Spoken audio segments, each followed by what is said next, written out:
Certo.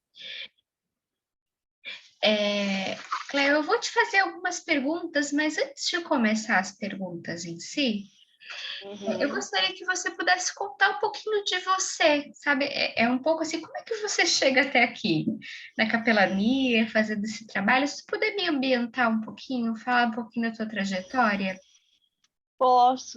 Eu posso falar, sim. Você está escutando um barulhão assim de Não, construção? Não, eu escuto não? barulho, mas não te atrapalha, não atrapalha a tua voz. Ah, então tá. É porque tem uma reforma aqui do lado e aí já viu, né, amada? Difícil. Mas assim, Alexandra, eu fui uma pessoa que foi, desde pequena, eu vou falar na questão bem espiritual, bem de chamado mesmo, sabe? Porque assim, eu sou órfã de pai, meu pai morreu, ele tinha 28 anos, fui criada pela minha mãe e pelos meus dois avós paternos. A minha avó foi a minha primeira paciente paliativo, sem eu saber, na verdade, né? Ela, mais ou menos, quando eu tinha uns 9 anos, ela começou uma enfermidade, uns problemas de saúde, né? E eu morava com a minha avó, mais duas irmãs, minha mãe trabalhava e nós ficávamos em casa. Então, a minha avó era numa época bem precária de cuidados, não iguais a hoje, que as pessoas têm home care, têm enfermeiras diariamente, ou de manhã, de tarde, de noite. Então, era assim, o cuidado era feito ali, dentro da casa, né? Ela Aí foi, a doença só foi piorando, minha avó ficou acamada, eu já tinha uns 12, 13 anos, e eu Jovem. comecei a cuidar. Eu comecei a cuidar da minha avó com um amor tão grande que eu não entendia, porque era um cuidado eu tinha que inventar coisas para facilitar aquele cuidado, porque não tinha todas as coisas ali, cadeira de roda, fralda descartável, então eu comecei a cuidar dela, fazer troca na cama, dar banho, puxava numa cadeira para o banho e tudo. E isso durou até mais ou menos uns 10 anos, até ela falecer. Ela faleceu no dia do falecimento, ela faleceu, eu dei um banho e ela faleceu Você, nos meus braços. nossa, É? não. Você era a principal cuidadora dela? Sim, Nossa, sim, você a era super principal cuidadora, jovenzinha. super jovenzinha. Eu tinha uma tia muito querida, de vez em quando ela morava em Ponta Grossa, depois ela veio morar em Curitiba, que era a mãe da minha avó. De vez em quando ela vinha, dava um banho, dava uma auxiliada, mas o cuidado geral era meu. Eu que cuidava, dava banho, levava comida, trocava fralda de pano, entendeu? E aí um dia eu passou isso e eu entendia, eu cuidava e aquele cuidado era de amor. A minha avó me chamava de princesa, minha princesa, né? E aí ela, quando chegou na fase bem terminal da doença, que ela estava com mastite na época, que era aquela barriga d'água que eles falavam, tinha que virar, jogar para lá, para cá. Então, esse foi o começo do cuidado. Eu entendi nisso que eu gostaria de ser médica, porque eu gostava muito dos cuidados. Passou, eu terminei o segundo grau, tal, eu tentei vestibular para medicina, porque eu coloquei na minha cabeça que eu queria cuidar de vidas para sempre, né? No cuidado físico. E aí passou um tempo, eu prestei vestibular, não passei, porque eu tentei federal, não consegui. Aí depois eu fiz instrumentação cirúrgica, porque eu queria estar perto de pessoas. Eu era da religião, da fé, na verdade, eu era, na época, católica. Mas a vida inteira, minha avó era evangélica já, tinha umas pessoas em qual eu ia aprender algumas coisas da palavra de Deus. E quando eu tinha mais ou menos uns 25 anos, eu me converti. Eu conhecia Deus de ouvir falar, e aí eu queria conhecer Deus profundamente. Mas ao não passar na faculdade de medicina, isso gerou uma frustração muito grande. Nessa época, a minha mãe teve câncer. A gente descobriu um câncer na minha mãe. Meu avô também depois ficou doente. Eu cuidei mais 2 anos do meu avô. E depois, nessa fase aí, minha mãe também teve um câncer de intestino. E aí começou todo o cuidado de novo. E eu quero só organizar aqui os pensamentos para eu não me perder, né? Então, eu cuidei da minha mãe durante 3 anos, até a fase terminal do câncer. Com 29 anos, 28 para 29 anos, eu casei.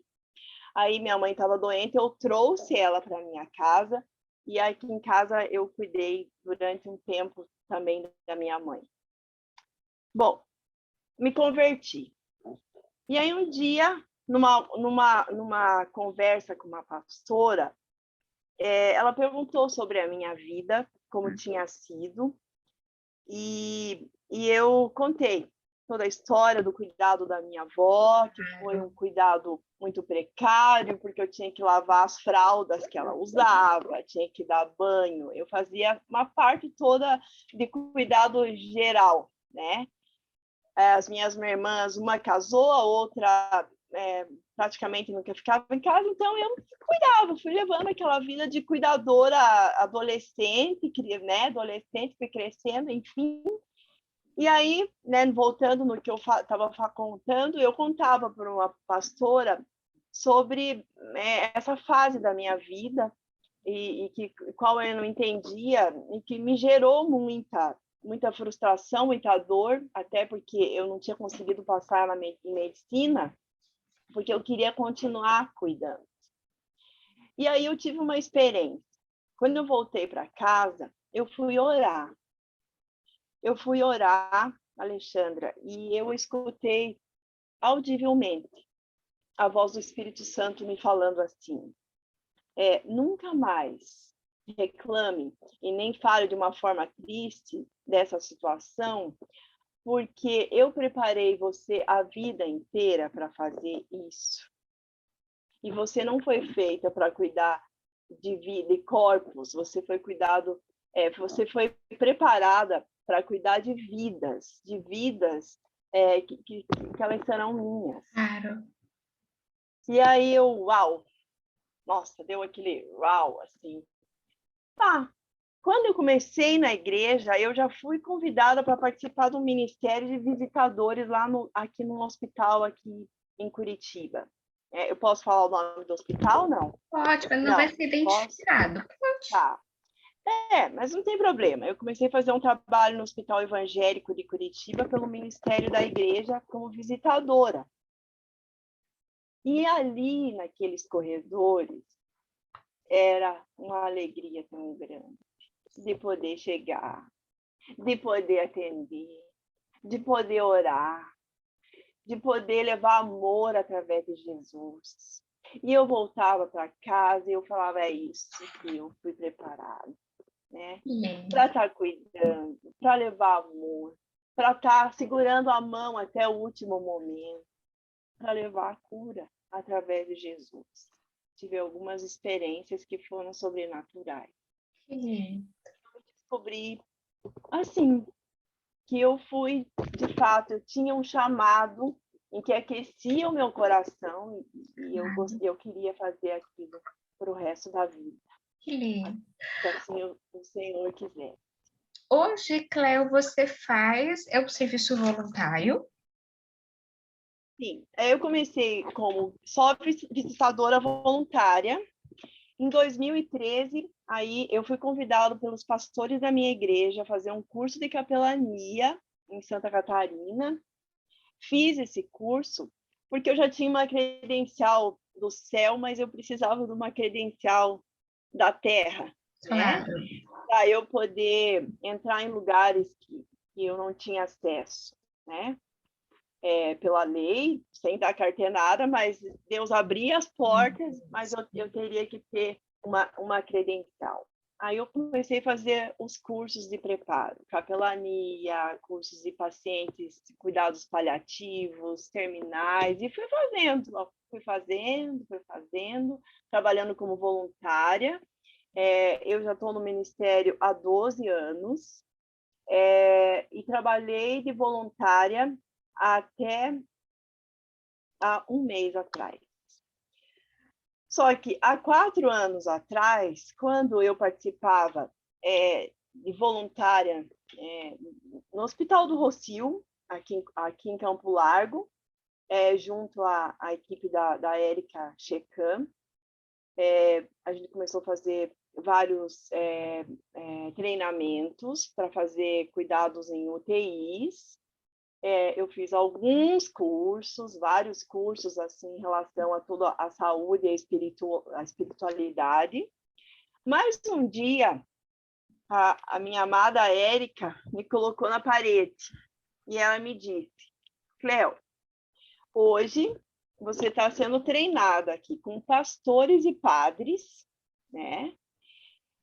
Se tivesse que eu escolher alguém para estar à frente de tudo, seria você. No entanto, no entanto, se isso acontecer, vai te faltar currículo, né? Porque você tem os cursos. Claro. Mas se você tiver que entrar em algum hospital, vai te faltar currículo, vai estudar, menina. E eu tinha muita vontade de fazer teologia. Eu falei, não, agora nessa altura do campeonato, né? Não, eu só quero servir, eu só quero estar com as pessoas e eu sinto muita alegria de fazer isso. Não, tá bom assim, mas aquilo foi um desafio e, na verdade, na hora, eu não gostei muito de ser confrontada. Mas eu falei para Deus, se é isso que o Senhor quer, eis-me aqui, né? Tentei o vestibular e, para minha surpresa, eu passei. E aí comecei a fazer teologia, terminei a faculdade agora em dezembro de 2021. E agora a Érica sempre falando, Cléo, quero você comigo, quero você na minha equipe, quero você um tempo mais extenso, né, conosco aqui. E aí agora faz um mês e pouco que aí eu fui contratada como capelã junto com ela, né? Ela é a capelã titular do hospital, mas eu agora estou atuando 2 vezes na semana em horário de manhã até à noite, né, como capelã, e em cuidado. Peguei a Covid, fiquei o tempo da Covid. O ano passado eu fiquei um período de 8 meses atendendo só Covid em UTIs. E agora eu faço pacientes paliativos, cuidados em fase terminal, né, nas UTIs, e estou com ela e estou fazendo esse trabalho até hoje. Legal. E só dei uma resumida, né, na Eu história, mas eu imagino. comecei assim, comecei Claro. sendo treinada desde muito jovem, mas era algo que eu fazia já com amor e eu achava que eu não conseguiria fazer outra coisa a não ser ir ao encontro do sofrimento daquele que necessita. Que faz sentido para você, né, Cléo? Faz Sim, sentido. sim, sim. Uhum. Cléo, vamos às perguntinhas. Já deu para dar uma boa ambientada da sua Uhum. trajetória. Uhum. Cléo, para você, o que é saúde e o que é doença? O que é saúde e o que é doença? Olha, saúde é o que eu estou aqui com você agora, sem dor alguma, tranquila fisicamente, em paz, né? Isso é ter saúde, é poder se movimentar, é poder raciocinar bem, é poder articular as coisas. E isso, para mim, é saúde. Poder ir, poder voltar, né? E poder estar em um lugar tranquila, em paz e conseguindo me orientar e fazer o que eu preciso fazer. Isso é saúde. Saúde física, saúde mental, né, que é muito importante também. E doença é quando o meu corpo não responde aquilo que eu gostaria que ele respondesse, né? Eu tenho algo me incomodando, algo que me impede de fazer coisas, um diagnóstico que eu olho e falo, não depende de mim, depende de médicos, depende de psicólogos, de psiquiatra, de cuidados com o corpo mesmo. Isso para mim é doença. Para você, o que é religiosidade, espiritualidade e religião? Olha, religião é uma fé que você escolhe. Eu decidi escolher essa. Isso é uma religião. Religiosidade, para mim, é aquela pessoa que vive de acordo com o que é falado na igreja, não o que está na palavra. São doutrinas estabilizadas dentro de uma instituição em que você vive de acordo com o que o outro acha que é correto, não o que você acha que seria correto, ou que a palavra que nos conduz diz o que é correto, porque a palavra diz isso, mas o religioso manda você fazer algo que não é coerente com aquilo que a palavra diz. Isso, para mim, é religiosidade. Espiritualidade é você entender a espiritualidade do outro, não confrontar, você respeitar aquela espiritualidade, mas é algo que eu, principalmente, necessito ter uma espiritualidade que me dá paz, em que eu tenho certeza do que eu estou fazendo, né? Não porque alguém me falou, mas é porque é uma verdade que eu sinto e que eu quero viver aquilo. Mas não entrando no que o outro dizendo, o outro está errado. Isso não é espiritualidade. Espiritualidade é aquilo que você acredita e que você vai ser fiel àquilo, né? O que você acredita. Não sei se eu respondi, mas... Eu sim. Léo, em que momento você é chamada, você é convocada para fazer a assistência religiosa e espiritual? Em que momento da Eles minha te vida? chamam. Hoje, está falando? Não. Isso, eu não sei se você vai passando de ala em ala, setores por Uhum. setor, ou se você é convocada, chamada para casos em específico.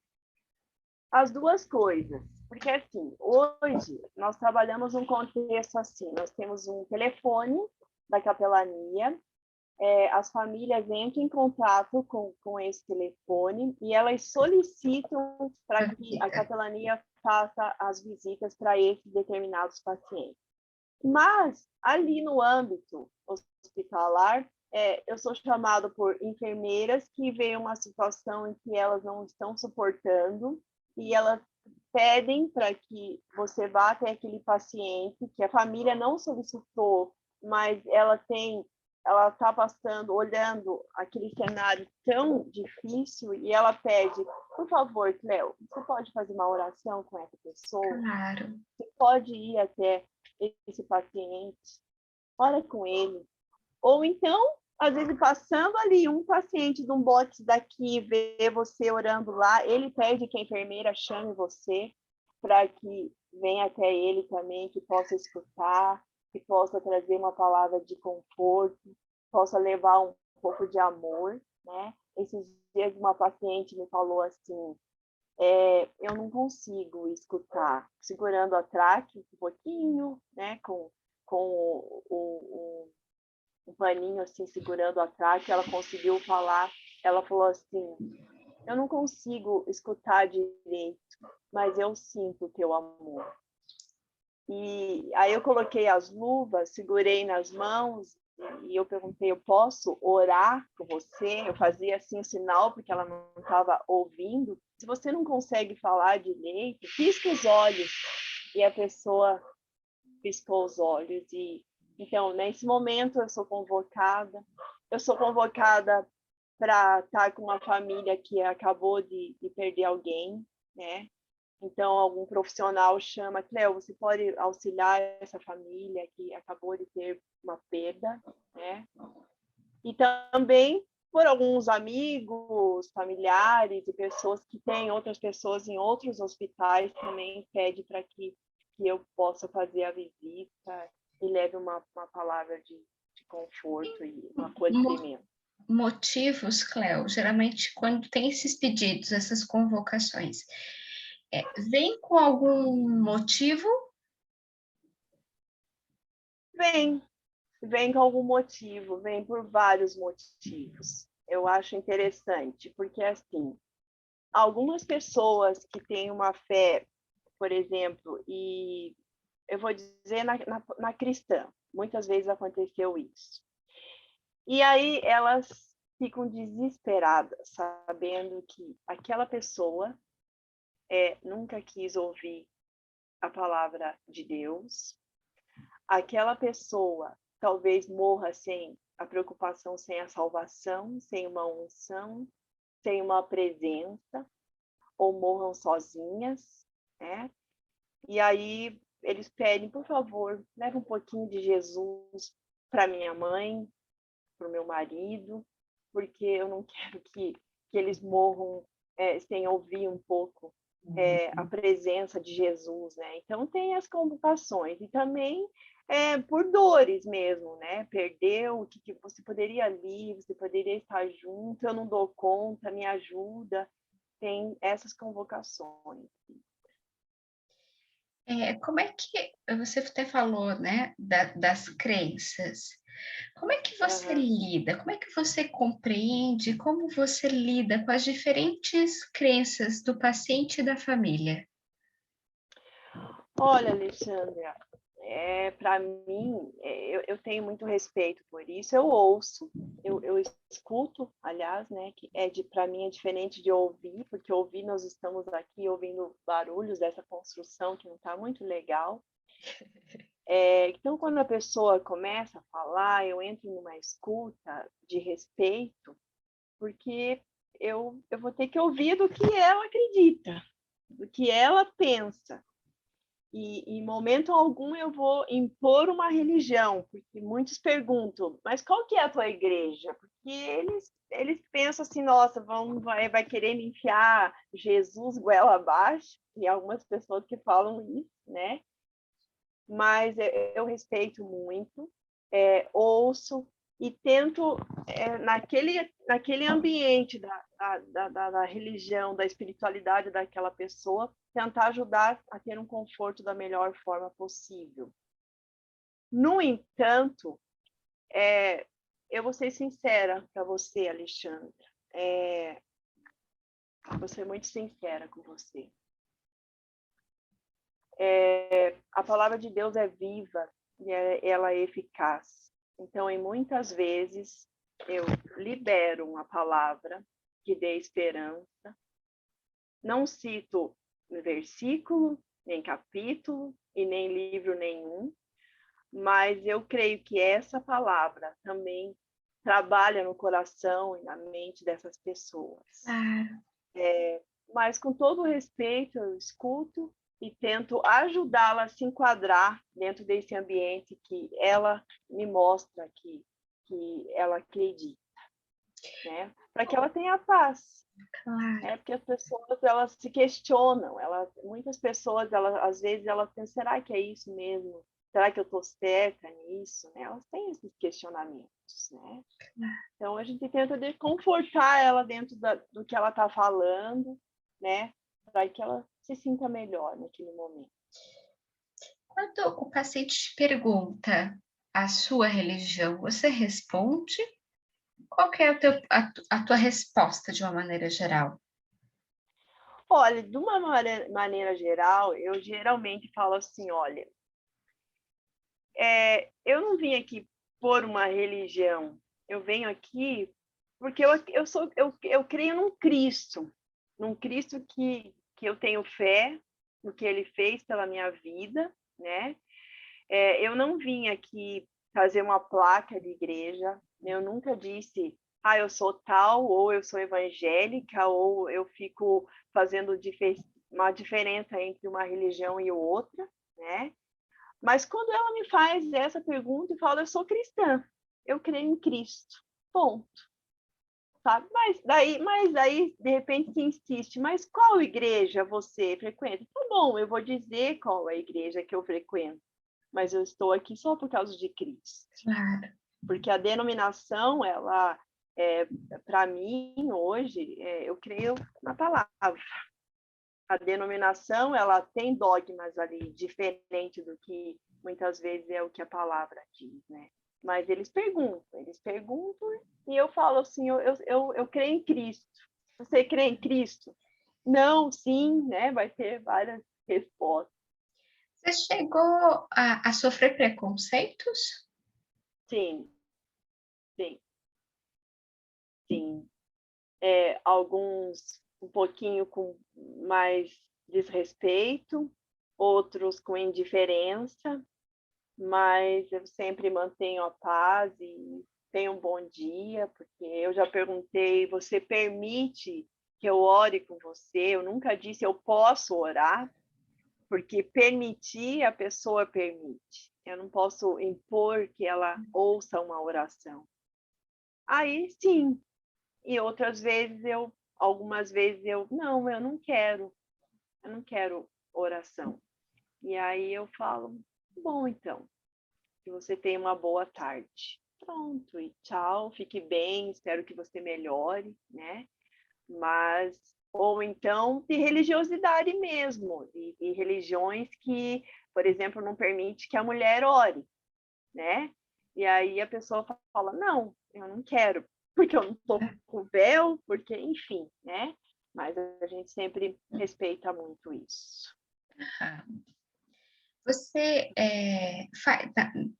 na sua índole, nos seus princípios, você faz assistência religiosa ou assistência espiritual? Eu faço acolhimento espiritual. Acolhimento espiritual. Acolhimento espiritual, não religioso. Como você percebe o efeito da doença sobre a religiosidade e espiritualidade do paciente e da família? Olha, eu percebo que a religião, você perguntou, né? Isso, o efeito da doença sobre. O efeito da doença. Então, algumas pessoas pensam que estão doentes porque têm pecado, porque devem estar sofrendo por isso, porque está pagando alguma coisa. Existe Né? muito isso, Cléo? Existem algumas pessoas que questionam, existem familiares que acham que pacientes estão passando por aquela doença, aquela enfermidade, ou porque era muito ruim, ou porque esses dias eu conversei com uma paciente, a mãe dela estava doente, sofrendo bastante, e ela disse para mim assim, a minha mãe, ela deve estar passando por isso, porque deve ter alguma coisa dentro dela que ela nunca perdoou. Deve ter algum pecado muito grave que ela cometeu, por isso que ela está passando por isso. E aí eu pude falar um pouco com ela que o nosso corpo, ele responde a algumas coisas, ele fica doente, ele fica enfermo E a Bíblia toda, Jesus mesmo disse, que nem todas as doenças, elas são respostas de pecado ou de outras coisas que você... Então, você precisa conversar com a pessoa, porque ela acha que aquele sofrimento ali é resposta. Eu falei, olha, se fosse assim, o Papa não ficava doente, né? As pessoas santificam tanto, pastores não ficariam doentes, Exato. mulheres de Deus não, ninguém ficaria doente, né? Se fosse tão santo assim. Mas o nosso Fosse só corpo, ele isso. fica doente, né? E aí você precisa conversar com essas pessoas, porque elas têm um pavor de achar que muitas pessoas estão ali porque elas merecem tá ali sofrendo, né? Então tem muita influência de achar que tem alguma coisa por trás, que aquilo é impossível estar passando por aquilo ali, porque não tem, que deve ser por alguma coisa. Não relacionado ao corpo mesmo, o corpo que fica doente, o corpo que está sujeito a bactérias, a vírus, enfim, nós estamos vulneráveis o tempo todo, mas muitos não entendem isso, não. Acho que tem alguma coisa por trás, sabe? E o E, diagnóstico, pode pode falar, né? falar. Não, eu só ia comentar que as pessoas, é interessante que nós que estamos com os pacientes ali o tempo todo, sempre a questão física, da enfermidade física, reflete muito no momento ali, da fragilidade, da vulnerabilidade, a questão da alma mesmo, sabe? As dores da alma, parece que ela começa a falar do corpo quando você começa a escuta, ela começa a falar de outras coisas, né?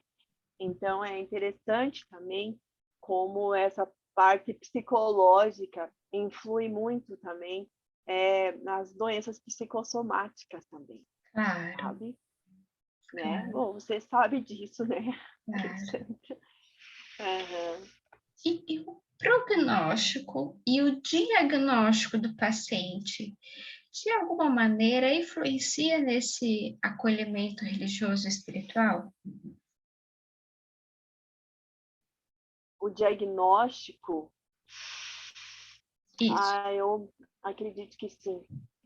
Acredito, tenho certeza que sim, porque as pessoas que quando elas estão enfermas, que elas ficam no estado ali no começo do diagnóstico, quando ela olha o diagnóstico e ela sabe de fato o que ela o que ela tem,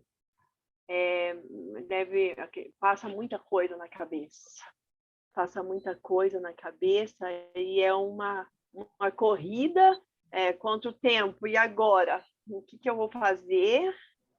O que eu tenho que acertar nesse momento, né? E eu começo os questionamentos, então influi muito, porque até o momento que você está bem, você está saudável, aqui entre eu e você, muitos de nós achamos autossuficientes, né? Achamos sim, muitas vezes eu dou conta de tudo, eu luto na força do braço, eu saio de manhã, eu ganho meu dinheiro e eu posso, e eu faço, e eu não dependo de ninguém. Essa autossuficiência, quando você olha um diagnóstico, na qual você fala, uau, agora não depende mais de mim, aí os questionamentos começam, sabe? Como eu lembro muito daquele homem do lado de Cristo quando estava para ser crucificado e ele diz, Jesus, me leva com você, né? Cuida de mim nesse momento, se ele pudesse falar tudo isso, e Jesus, né, ele olha para ele e fala, ainda hoje, né, você estará comigo no paraíso. Então, eu fico imaginando uma pessoa daquela que sabe o que vai acontecer, o que pode acontecer com ela, né? Aí os questionamentos começam de várias maneiras. A parte emocional, a parte da casa, o que vai fazer, enfim, aí começa uma outra expectativa de vida. é. Muitas reflexões, né? Sim, sim. Como é que vai ser, enfim. O que eu poderia fazer, o que eu não fiz, o que eu gostaria de fazer. Enfim, as barganhas que se faz com Deus, ou que eu poderia fazer, a gente escuta muito, ai, quando eu sair daqui, eu vou fazer isso, isso. Eu quero ser assim, eu tinha que chamado, eu não fiz isso. E aí vinha uma loucura, e aí a gente está ali para tentar ajudar aquela pessoa a ficar mais confortável e tentar organizar tudo aquilo. Então, é muito importante isso, porque muda completamente, é uma chave que muda, né, Alexandre? Perfeito. Cleo, quais são as tuas principais atribuições enquanto capelã fazendo acolhimento espiritual? As minhas principais atribuições hoje são as UTIs, fazer visita a pacientes terminais, dar retorno para a família, da visita, do que... Hoje está presencial, Cleo. Presencial. Eu fiquei muito pouco tempo remoto, sabe?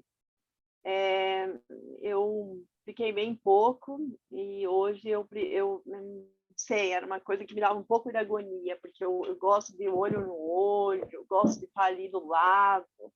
Então, para mim, o remoto foi muito remoto mesmo, foi ó, assim, né? Então, desde o ano passado, da pandemia, depois que eu tomei a segunda dose da vacina, é presencial. Presencial. Então, eu vou para o hospital e aí eu tenho uma agenda para atender. Geralmente, eu vou para as UTIs, pacientes oncológicos também, uma UTI inteira de COVID, né? E as outras UTIs. E esses acolhimentos em geral, né? Mas alguns corredores eu quase nem vou mais, que são cirurgias eletivas, mulheres que tiveram bebês. Eu já saí um pouco dessa área, fui mais para o andar mais de baixo ali da UTI. Essas são as maiores demandas minhas hoje mesmo, são as UTIs e pacientes com Covid. Você vai nessa ala de pacientes com Covid e visita um por um. Claro, eu imagino que supostamente com roupa, com máscara. Sim, sim. A gente entra ali, se paramenta inteira, com avental por cima de jaleco, touca, máscara KN95, luva, distanciamento, tudo protocolo, né, que é necessário fazer.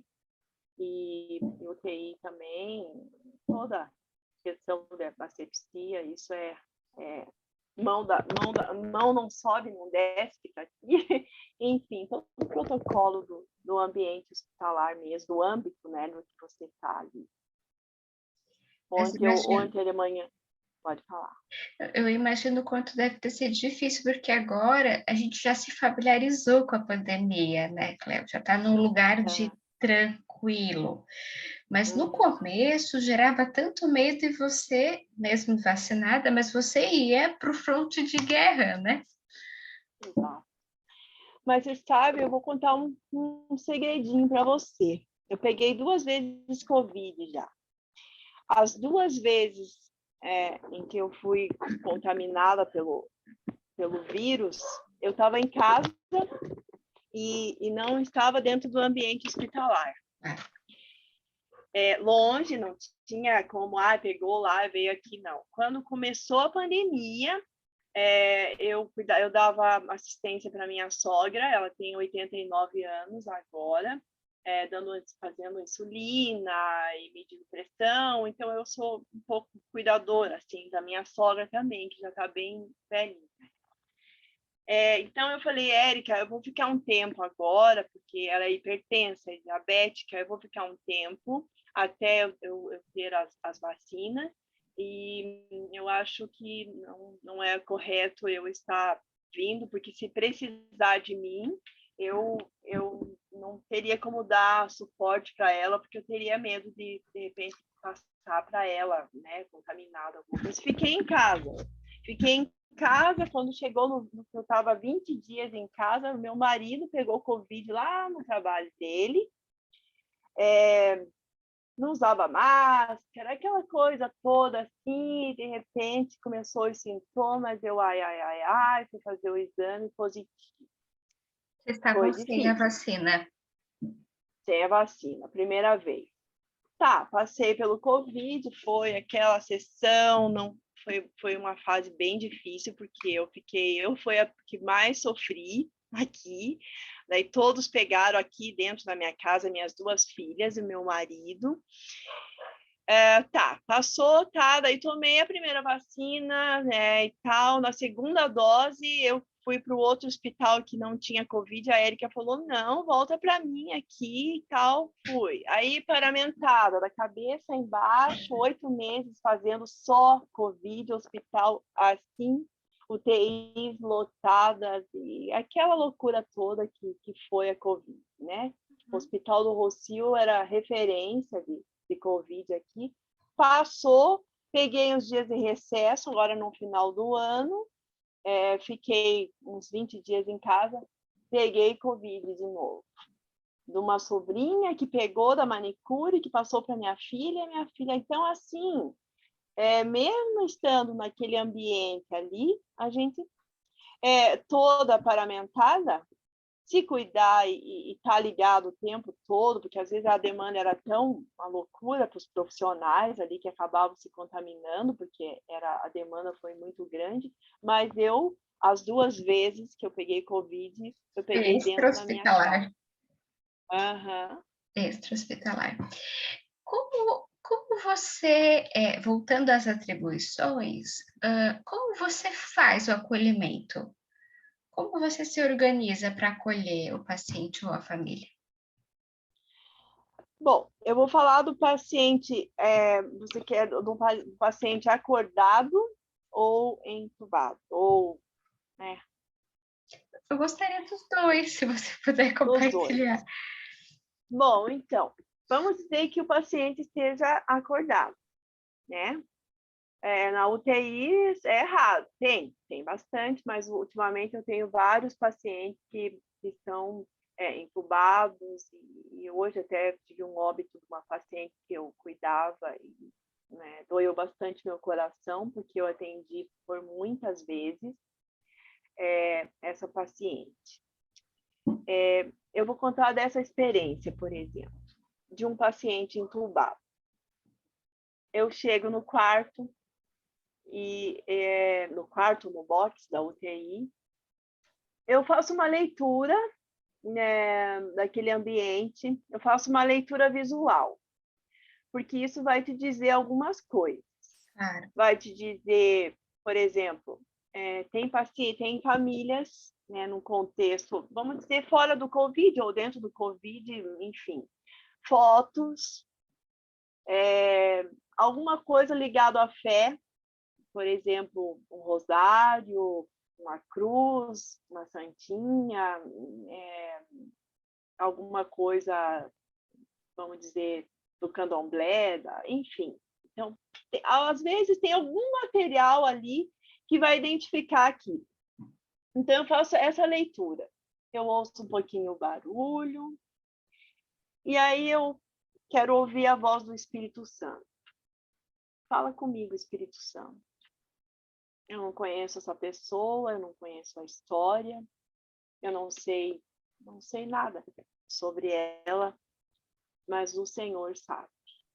Então, ministra meu coração para que eu possa entender o que está acontecendo aqui. Eu não conheço essa história.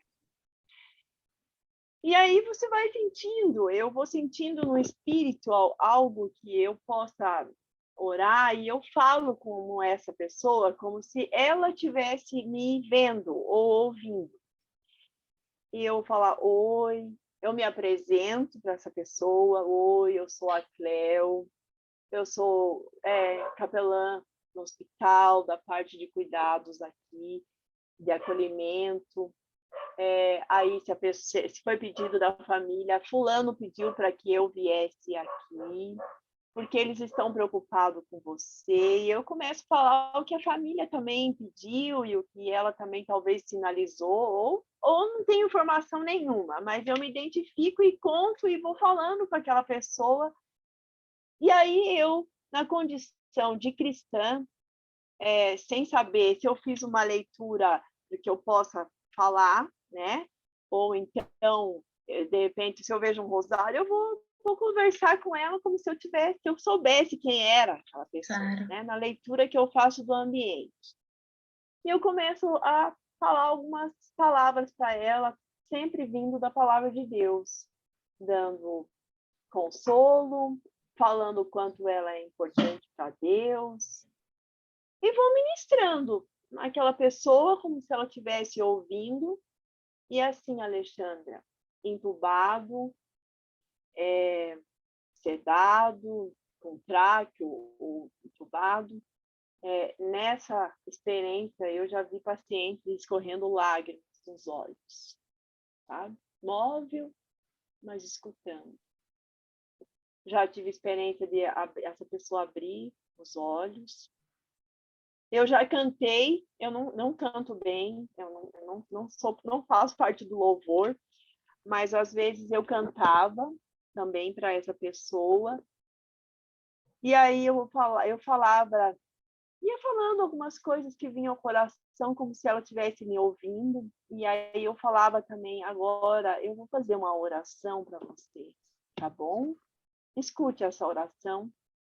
Orava a Deus para que, eu não sei se você acredita nisso, mas eu orava para que Deus abrisse o entendimento espiritual daquela pessoa, para que ela pudesse ouvir o que eu estava falando, com muito respeito, não com uma pessoa, um indivíduo que está ali, mas com uma pessoa que tem uma história. Fazia a oração, colocava, claro, o avental, se eu tivesse que tocar, eu colocava a luva, tocava, né, de longe, tocava, fazia uma oração, e sempre sinalizava, eu vou continuar orando, você é motivo das minhas orações, sabe? E essa era o paciente entubado, né? Tratando como se ele estivesse me vendo e ouvindo. Se eu visse que, por exemplo, que era um católico que às vezes quer ouvir algo que é dele, do ambiente dele, eu rezo um Pai Nosso como oração universal, abençoando em nome do Pai, do Filho, do Espírito Santo, é a Trindade, que é, né, indiferente. Então, esse acolhimento com o paciente que não está ouvindo. Então, eu vou para um paciente que está ouvindo.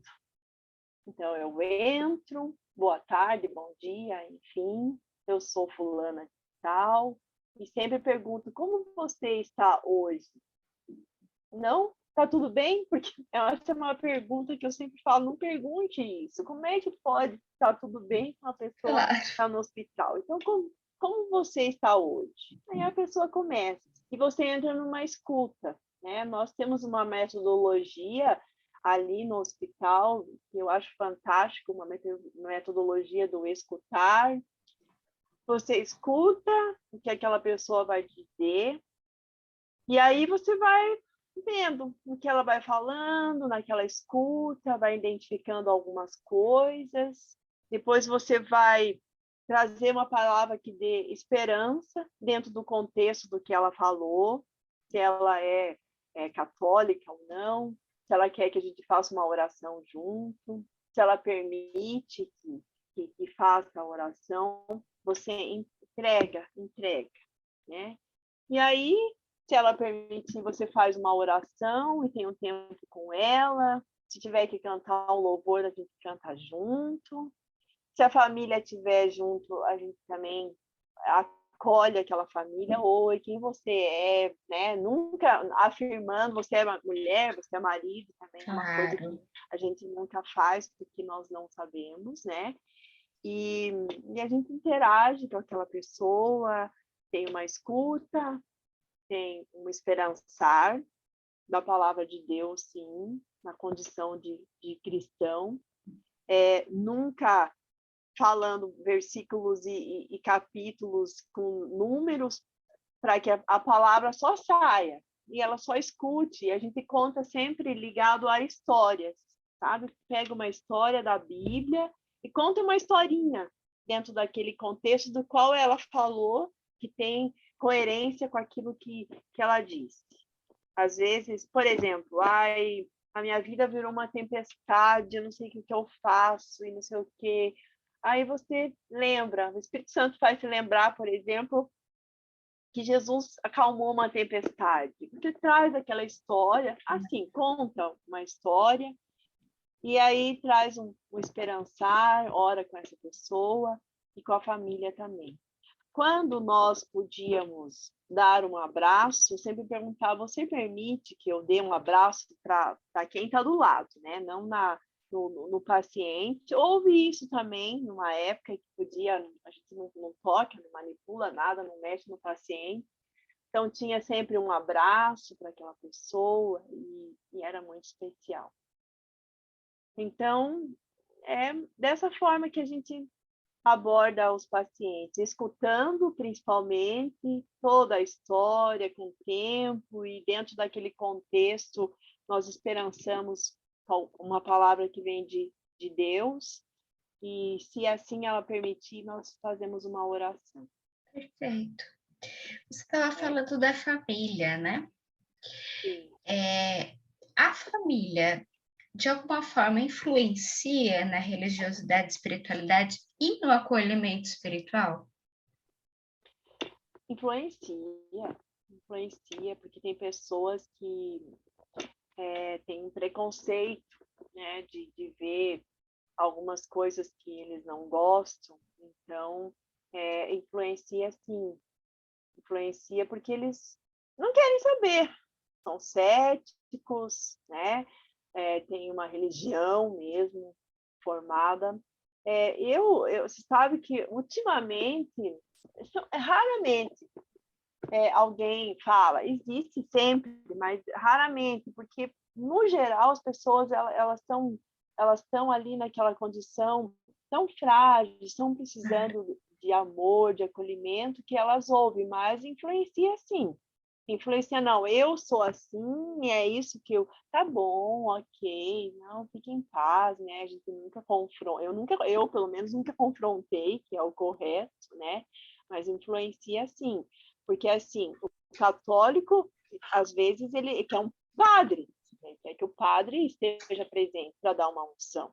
Outros entendem, não, que bom, é de Deus, eu quero ouvir. Outros, uma outra religião, preferiam que tivesse alguém no meio deles ali.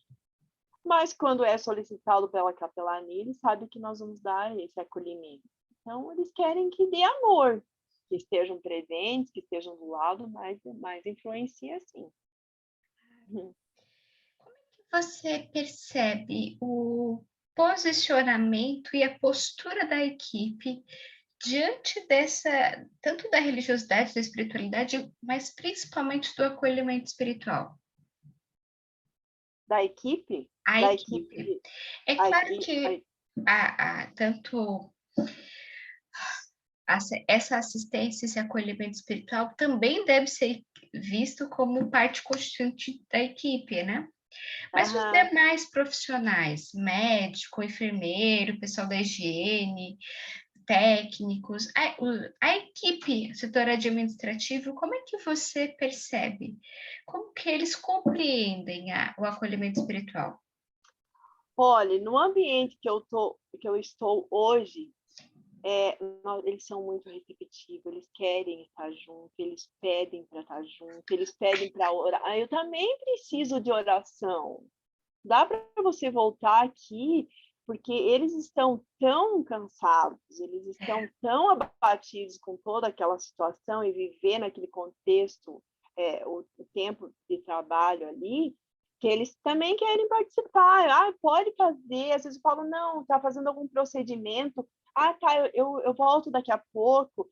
Não, fique aqui com a gente. Não, pode ficar tranquilo, você está fazendo o seu trabalho. mas já perguntaram, posso ficar aqui junto? Posso receber junto? Nos postos ali, dos corredores, eles pedem para que a gente possa fazer uma oração. Então, eles são muito receptivos, assim, eles querem também receber esse cuidado. Inclusive, no hospital tem também esse cuidado do elo acolher, que são direcionados com os profissionais. Então, quando nós chegamos nos postos ali, nos corredores, nós perguntamos, nós poderíamos fazer uma oração aqui antes de ir para os quartos? Sim, sim, pode. Todos ficam quietos, ouvindo, recebem a oração. É um renovo, sabe? Então, é muito importante. Esses dias eu achei muito interessante, porque um médico pediu para que eu fosse orar com uma pessoa que estava sofrendo demais. E eu falei, uau! E aí ele contou para a família, ele falou assim, olhe, nos últimos momentos que essa pessoa estava, que esse paciente estava passando por isso, o capelão fez uma oração profunda, como se todas não fossem, né? Mas ele ouviu e eu não prestava atenção que o médico estava vendo, esse médico, né? Mas eles prestam atenção, sim, e eles percebem que é necessário. Algumas pessoas, vai ter sempre alguém que talvez não tendo a mesma espiritualidade de fé, claro, sempre tem uma exceção, né? Mas, no geral, eles são muito receptivos. Assim. A gente já falou bastante da Covid, mas você acha que a pandemia, de uma forma geral, influenciou na religiosidade e espiritualidade do paciente e da família, assim como no acolhimento espiritual? Olha, eu não sei, eu acredito que sim, Alexandra, porque as pessoas não conheciam, né, a questão do Covid, e quando iniciou o Covid ali, foi tão avassalador o negócio, que era como se as pessoas não tivessem mais tempo, é agora ou nunca. Então, eu acho que a gente sentiu as pessoas bem mais sensíveis, porque era assim, era morte, era óbito, era diariamente, e que não tinha mais uma chance, era tão surreal aquele contexto da pandemia ali, que as pessoas ficaram desesperadas. Então, eu acho que mexeu bastante com essa busca, que não teria muito tempo, não. Ou era hoje ou não. Para alguma coisa, um caminho de fé tinha que ter, porque senão as pessoas estavam muito perdidas. Assim. Então, eu creio que influenciou bastante. Se a gente pudesse enumerar fatores, facilitadores, o que facilita o acolhimento espiritual? O que facilita o acolhimento espiritual é alguém, um amigo, um parente, alguém da família, pedir essa solicitação, porque daí você sabe que você tem uma direção, né? Você não chega lá, ou eu não tenho essa dificuldade de chegar lá, boa tarde, como você está, mas que alguém direcionar para que você solicite essa presença do capelão, do acolhimento, né, de alguém ali. Então, eu só acho que é bem importante, assim, sabe? Você não chegar de paraquedas lá, porque você não sabe. Agora, quando você chega, olha, fulano de tal pediu para que eu viesse aqui, saber como que você tá e tal, eu acho que facilita bastante, que a pessoa escuta aquele nome, né? Que alguém pediu, que um primo, que um marido, enfim, um amigo, e fala, nossa, ou alguém se importa comigo, né? Claro. Então, eu acho que alguém pedindo, solicitando essa visita, ela facilita a tua presença ali. Perfeito. E ao contrário, o que você acha que dificulta o acolhimento espiritual? O que eu acho que dificulta é as pessoas que não acreditam em Deus. As pessoas que realmente não acreditam em Deus, isso dificulta, porque ela acha que nada vai ajudar ela naquele Claro, processo. Nada. Tipo assim, o que é que você está fazendo aqui? Isso e tudo, se você vir falar alguma coisa, não me interessa. Então, acho que o que dificulta é você não ter uma espiritualidade. Isso eu creio que dificulta bastante.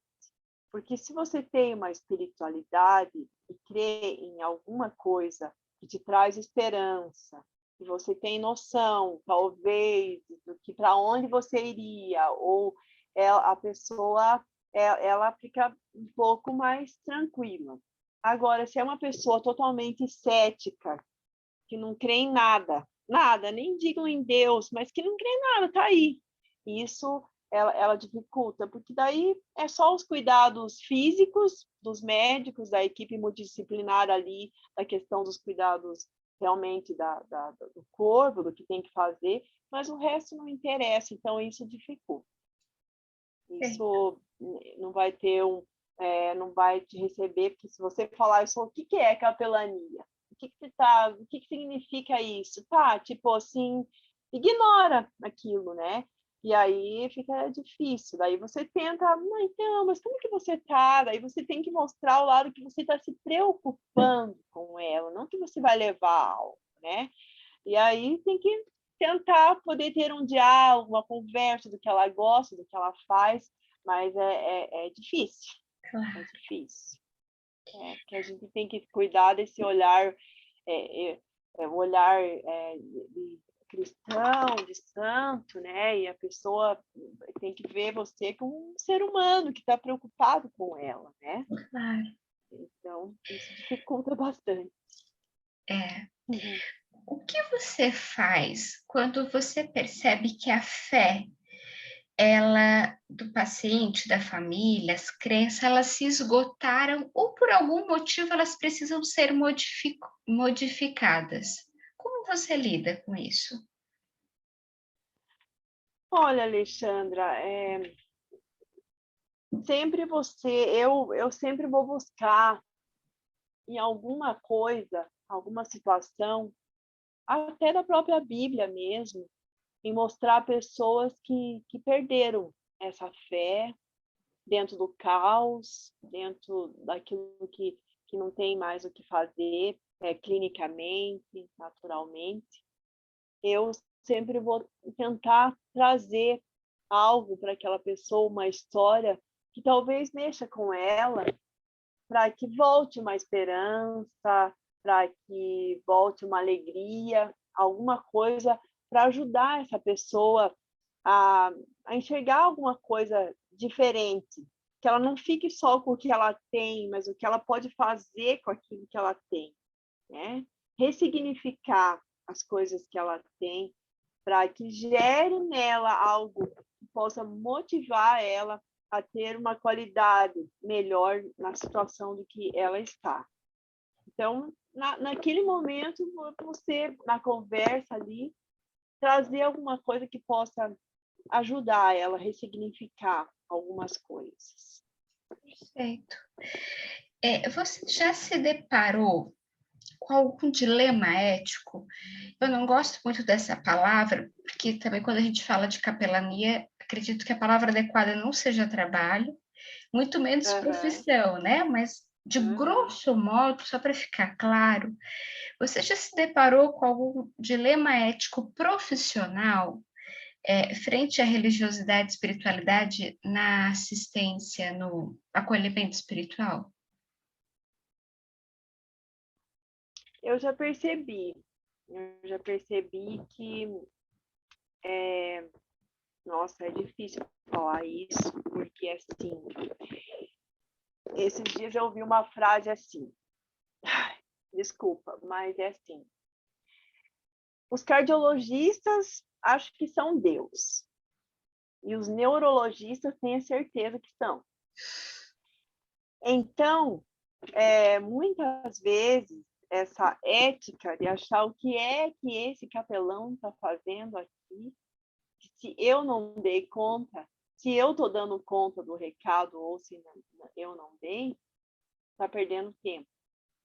Então, eu acho que esse olhar que te olha, tipo, nós conhecemos essa leitura do olhar, tipo assim, o que é que você está fazendo aqui? Eu acho que isso quebra bastante uma ética em que menospreza aquilo que pode ajudar, que pode contribuir numa equipe. Não sei se eu consegui responder dessa forma que eu estou falando, mas essa ética de achar que você não precisa fazer parte de uma equipe multidisciplinar e para ajudar aquele paciente da melhor forma possível, onde todos podem ser escutados e o que é que eu posso fazer para dar uma qualidade de vida para esse paciente, eu acho que é um pensamento egoísta. Então, isso quebra um pouco a ética. Que você percebe como uma ética, ou uma falta de ética profissional. Sim, eu acho. Eu Eu acho que porque é assim, o que nós podemos fazer por essa pessoa? Aí eu olho pelo amor mesmo, o amor que constrange. E eu acho que falta essa ética quando um profissional não percebe que se todos estivessem cuidando daquela situação, porque poderia ser a esposa dele, filho dele, e com certeza se tivesse uma equipe multidisciplinar trabalhando para o bem daquela pessoa, o que é que eu posso fazer para que eu possa dar uma qualidade de vida, enquanto vida, para essa pessoa, eu vou pegar um pouquinho de cada coisa para poder ajudar. Claro. E ao contrário, você já se deparou com algum dilema ético pessoal seu? Um dilema ético pessoal? Eu não entendi direito como assim um dilema Algo que, de alguma maneira, né, quando eu falei de dilema ético profissional, é nesse sentido que você falou, né? De alguma coisa que seja errada, que você presenciou, ou isso que você falou de perspectiva médica. Agora, pessoal é alguma coisa que mobilizou com você, ou que de alguma maneira é antagônico, diferente dos teus valores. Já. Eu já ouvi, eu já vi situações em que eu não concordo, que eu acho que não deveria ser feito daquela maneira, nem falado daquela maneira. Falado coisas do lado de um paciente, por exemplo, que está entubado, ainda que entubado, palavras que não deveriam ser ditas, porque eu tenho muito respeito com isso, eu não fico naquela questão de que a droga, eu não sei, eu já vi pacientes, como eu falei para você no início, que nós estávamos conversando, derramar lágrimas durante uma oração. Então, algumas palavras que não deveriam ser feito, coisas que não deveriam ser feito. Posso contar uma experiência muito rápida? Adoraria. Então, eu cuidei de um paciente que ele tinha 98% de queimadura no corpo. Ele tentou o suicídio e ele caiu no chão. Então, só essa parte aqui não queimou completamente. Mas ele teve só porque ficou encostado no chão. Ele estava numa UTI e ele me contou isso. Então, ele escutou de uma médica dizendo: tire esse corpo daqui, porque ele não tem 1% de vida e ele vai morrer mesmo. Né? E ele escutou isso. Ele escutou. Então, eu cheguei no hospital e aí uma enfermeira me disse: Cleo, você pode ir no quarto desse paciente, eu tenho o nome, tudo, é uma pessoa, só que eu não vou falar, né? Mas assim, você vai até esse paciente, tenta orar com ele, porque ele talvez essa manhã, desse dia, ele não passe. Ele está com até a sexta camada queimada. Ele tem queimadura de 6º grau, ele tem órgãos queimados. E então você poderia ir. Ele está à base de morfina, mas agora ele está um pouco acordado. Se você pudesse ir orar com ele, falar com ele. E aí eu entrei naquele quarto e ele estava todo enfaixado, a unha estava preta, ele estava inteiro queimado, ele tinha o corpo, era 98% de queimadura. Não no hospital que eu estou agora, no outro hospital aqui do centro de Curitiba.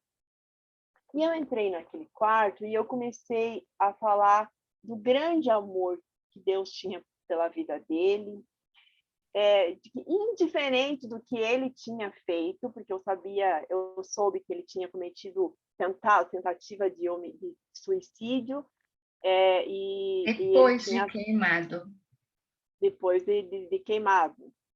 E aí ele disse, ele ficou com o olho assim, e ele me escutava, eu falando, e eu falando, e eu falando, falando do amor que Deus tinha pela vida dele, que tudo que qualquer coisa que ele tivesse feito, qual foi a intenção, porque eu soube que ele tacou fogo na casa com a mãe dentro, e ele se arrependeu e tirou a mãe e foi lá para dentro de novo, entende?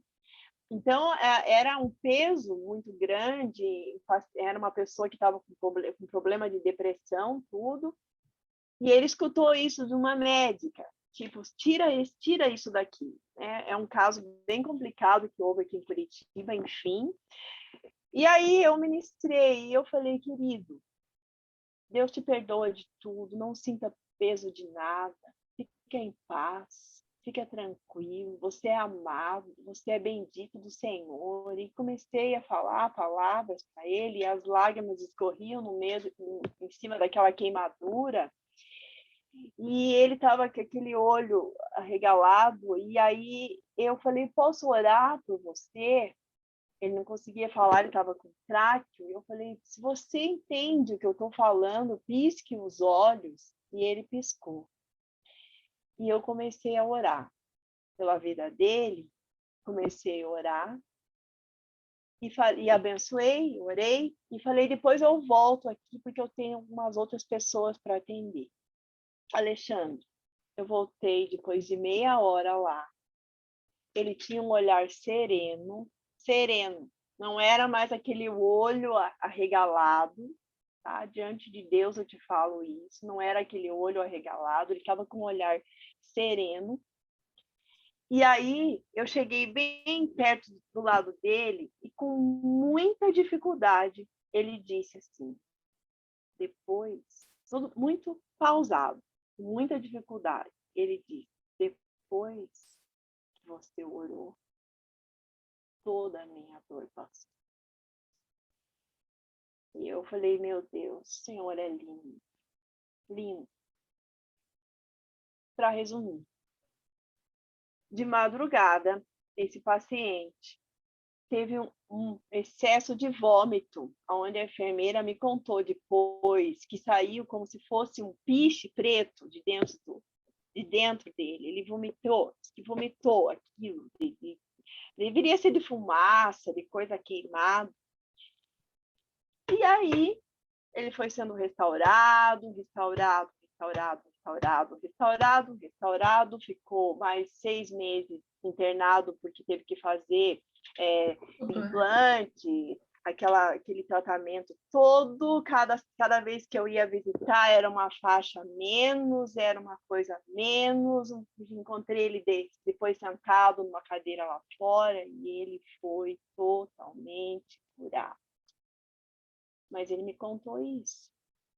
Então, que ética que uma médica tem ao dizer algo para um paciente que está ouvindo?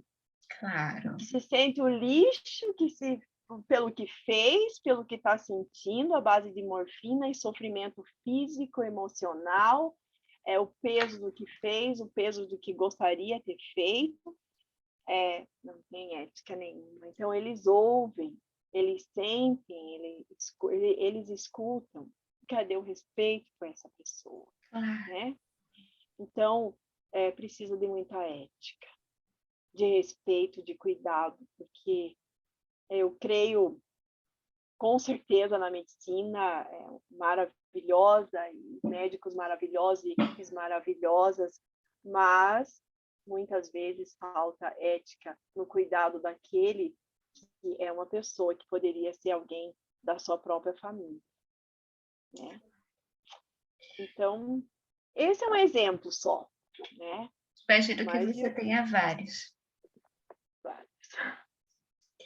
Cléo, a última perguntinha, que eu não quero te deixar cansar muito você também. Não, tranquilo, espero que eu possa estar respondendo com coerência. Tudo até agora. Como o acolhimento espiritual influencia a sua vida pessoal? A minha vida pessoal não viveria sem essa ideia do acolhimento espiritual, porque se eu estou aqui e não estiver fazendo aquilo que eu fui preparada a vida inteira para fazer, por Deus, pelos estudos, pelos cursos, enfim, pela graduação, se eu não fizer o que eu fui preparada para fazer, eu vou ser uma pessoa completamente inútil, uma pessoa que ao invés de servir, ia pensar só em ser servida. Então, deixar essa palavra para uma pessoa e fazer esse acolhimento espiritual na minha vida pessoal, ter uma resposta. E eu vou terminar para você dizendo uma coisa que eu separei aqui, ó. É interessante o que você me perguntou. Numa visita, quando eu saí, eu ouvi uma voz dizendo assim: "Ah, Cleo, que tempo perdido aí. Para que é que você foi lá? Não serviu para nada." Aqui, eu ouvi.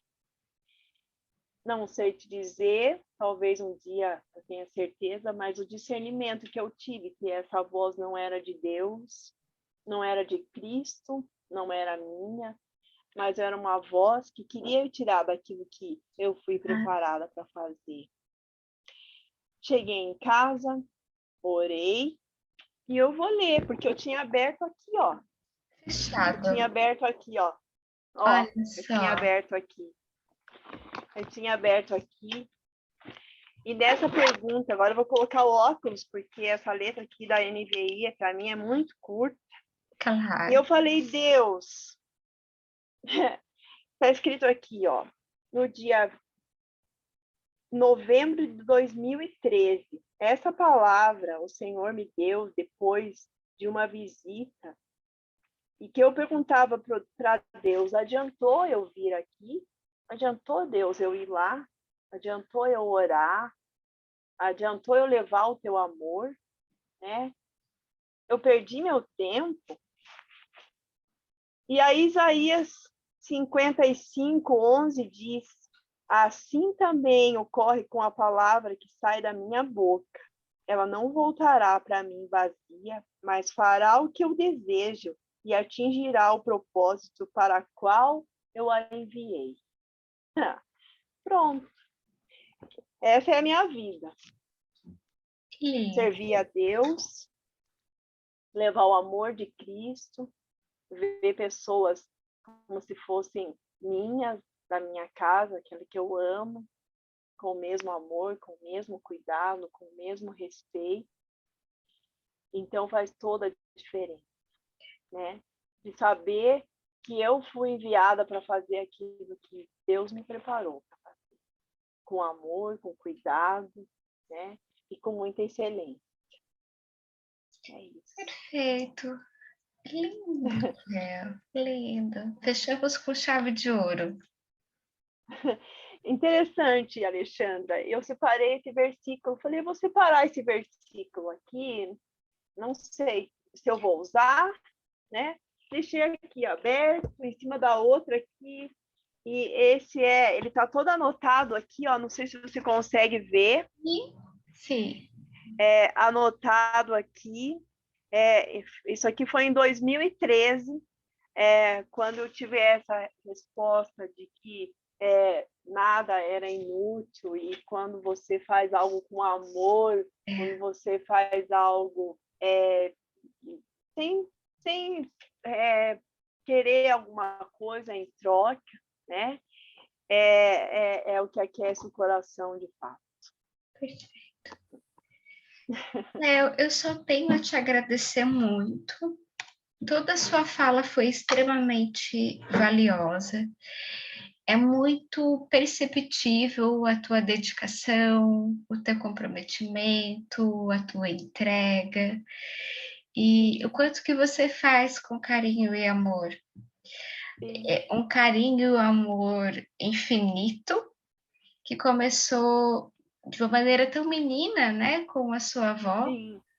Uhum. Depois, tantos cuidados, porque você cuidou da sua avó, mas teve outros cuidados.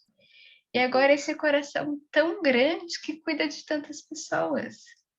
Amém. Parabéns por esse trabalho incrível. Você é muito abençoada. Amém. Você sabe que hoje de manhã, Alexandra, não sei se vai fazer, acho que não faz mais parte da entrevista. Mas diante de um contexto de algumas coisas, hoje de manhã gerava uma tristeza muito grande em relação a algumas outras coisas pessoais.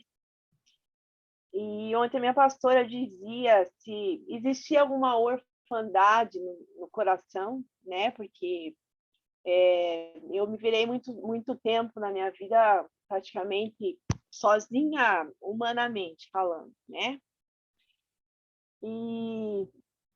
E aí veio uma pessoa aqui, uma cunhada minha, e eu falei, Deus, hoje eu orei, eu falei, eu quero falar tudo isso que eu estou sentindo, essa falta de alguém que possa ouvir também. Eu sei que o Senhor está me ouvindo, e o amor de Deus ele constrange de uma maneira tão grande que ele preparou uma pessoa e cuidou aqui, me ofertou aqui, assim, foi aparecendo coisas assim para aquecer o coração. Falei, Deus, que amor é esse? Que a gente se sente às vezes tão órfão, né? Em relação a muitas coisas que machucam o coração, coisas que a gente gostaria que algumas pessoas fizessem e elas não fazem, mas Deus, ele vem e cuida de uma forma tão linda que constrange. Então, é isso. Foi muito bom estar aqui com você, eu não te conhecia, eu não sei se eu não te vi em alguma coisa já, alguma entrevista, não sei. Você já fez alguma live, alguma coisa com a Érica ou não? Não. Já fiz algumas lives, mas nada correlacionado à Érica, não. Eu moro em Santa Catarina, então acho que provavelmente a gente não tenha se conhecido antes. São estados diferentes, né? Mas às vezes quando a gente convive e tem uma conversa tão gostosa como agora, parece que a gente é um pouco íntimo já, né?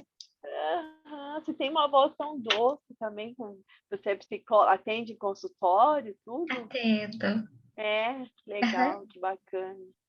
É muito importante isso aí. Eu tenho um terapeuta também, que é um querido, e até hoje nós conversávamos, eu falei para ele, eu precisava muito estar com você hoje, né? Para você poder me ajudar também aqui, me organizar em algumas coisas. É interessante isso, porque faz muito bem. Psicólogo é tudo de bom, e vocês são o máximo. Ajudar a gente a poder organizar as coisas. Né? E, na verdade, são serviços muito importantes, e que numa época dessa que a gente está vivendo, né, Cláudia, vai ficando ainda mais perceptível o quanto a gente precisa desse trabalho psicológico e do trabalho religioso. Sim, com espiritual. certeza. E me fala um segredinho só. E a sua fé, qual é? Como é a minha fé? Qual é a sua espiritualidade? Eu sou uma pessoa de muita fé. Eu acredito, assim, que isso já é da minha criação, já é da minha educação, né? Eu já passei por doenças familiares. Então, em tratamento de saúde, meu pai passou por 2 cânceres. E a fé e a espiritualidade nos ajudou muito naquele momento. Com certeza. E sem sombra de dúvidas, hoje eu estudo isso porque de alguma maneira eu vivenciei tudo isso. Acho que eu queria entender um pouquinho mais e trazer um pouquinho mais para a minha profissão, algo que eu senti, que foi É vivencial. importante, é muito bacana, é bacana poder conciliar isso. Quando eu fiz um curso de cuidados paliativos a pacientes terminais, né, também, tinham médicos ali, enfermeiros que faziam o curso, e eles falavam, não, eu não quero ter um coração gelado, né, porque esse ambiente, eu mesma, eu falo, Deus, hoje eu quero ir lá, eu não quero ir no automático, Deus, eu quero ser cheio do teu espírito, eu não quero estar lá vendo pessoas como se aquilo fosse comum, não, eu quero fazer diferença hoje, né? E aí tinha alguns profissionais, eles falavam, eu tô aqui, sabe, porque eu quero também ver esse lado, assim, não só do cuidado físico, mas também do cuidado espiritual, que faz bastante diferença. Perfeito. E porque quando a gente fala em saúde, quando a gente pensa em saúde, ela inclui tudo isso, né? Tudo, sim. O emocional, o psicológico, o físico, o espiritual, a gente é um pacotinho de tudo isso, né? Sim, eu também tenho certeza disso. Cléo, qual é o teu e-mail? Meu e-mail é Cleo Frazon. Frazon, eu vou soletrar para você. F-R-A. Tá escritinho ali, eu copio. Tá. Você tá vendo aí. Isso, é cleofrazon@gmail.com. Perfeito. Daqui a pouquinho eu já te mando esse pequeno questionário, são só pouquinhas perguntas. Tá bom, então. Tá, Léo, muito, muito, muito, muito obrigada. Que Jesus te abençoe. Sei que você possa continuar desenvolvendo esse trabalho, esse ministério, essa devoção com tanto amor, com tanto carinho, com tanto comprometimento que é bem notório que você faça. Sim. De bom para você e para sua família. Obrigada. Deus abençoe você. Amém. E a paz, né, do Senhor possa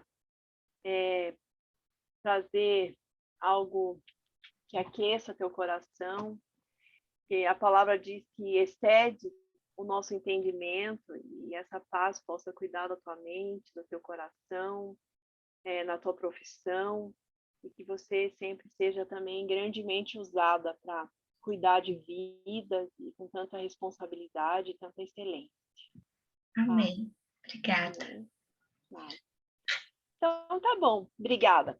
Beijo. Tchau, tchau. Tchau, tchau. Tchau.